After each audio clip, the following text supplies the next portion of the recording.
So here is the complete and utter destruction of my garage. Several mangled bicycles.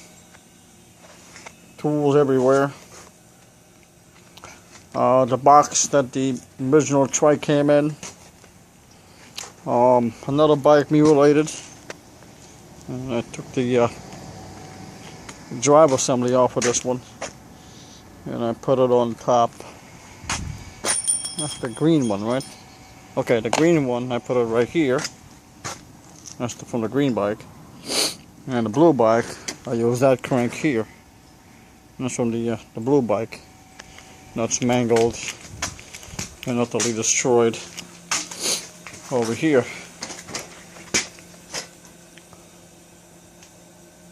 Yeah, that piece right there, that's where I got that from.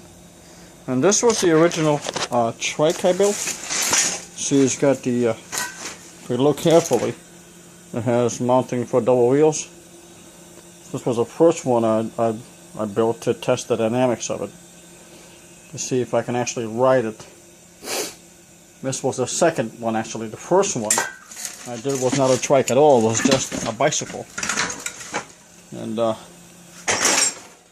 was the hinge I made to put the handlebar in.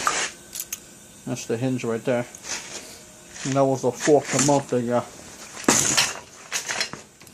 front wheel. And there was the hinge right there.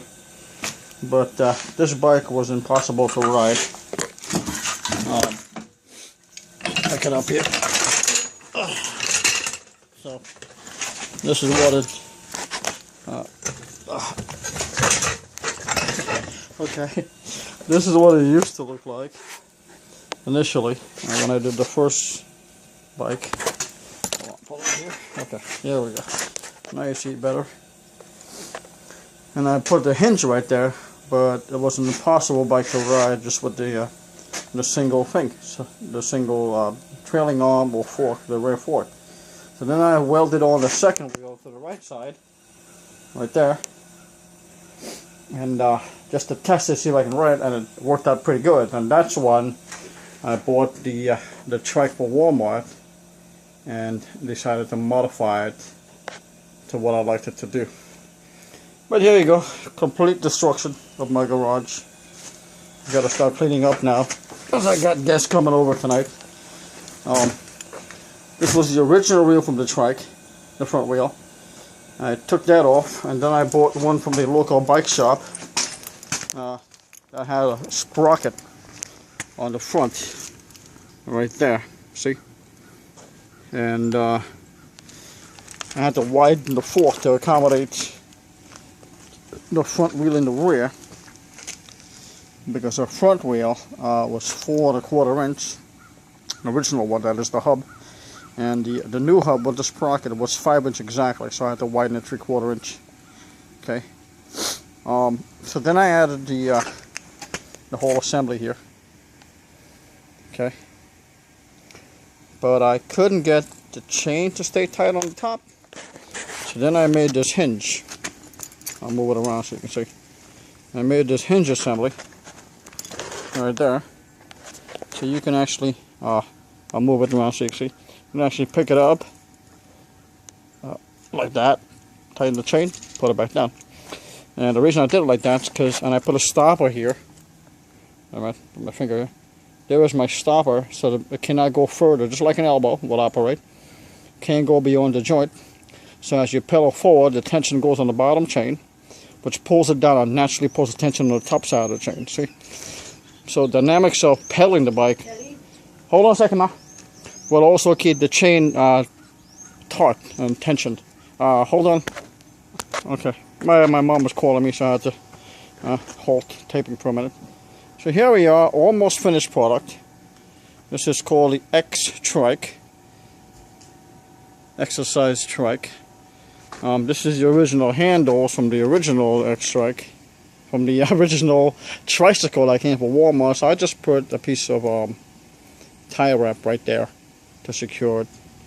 And the original handlebar is sitting right here. Okay, there's the original handlebar right here. Now, if you look carefully at this kit that I made, the whole assembly is bolted on right here. Okay, there are 4 bolts attachment, and if you look down a little further, this vertical arm assembly stabilizer is bolted right there to the bottom of the fork, or the top of the fork, I should say, and that's where the original fender was bolted on. So I took the fender off and drilled it 5/16 and put a bolted nut, welded a stiffener right there on the front. Then I welded 2 vertical pieces to support the top.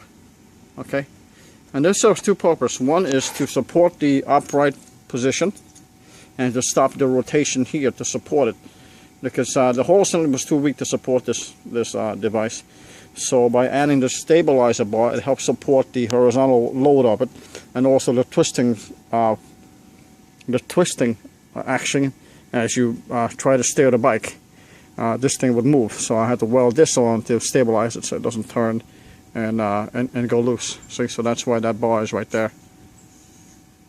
Okay, and it's been a lot of work. Everything done by hand, and the alignment's not perfect, but it still rides properly. You can actually test ride the thing right now. And I'll wait for my nephew to come home, and I'll ride the bike, and we'll make a video of me riding it. Okay. This is the X-Trike, and it's done today, and the time is, it is November 30th at 4 p.m. and I'm done with this trike. Well, wait, I have to add a bar to attach the brake. I'm going to attach a brake right here, so you can wait a minute, actually I'm going to attach a brake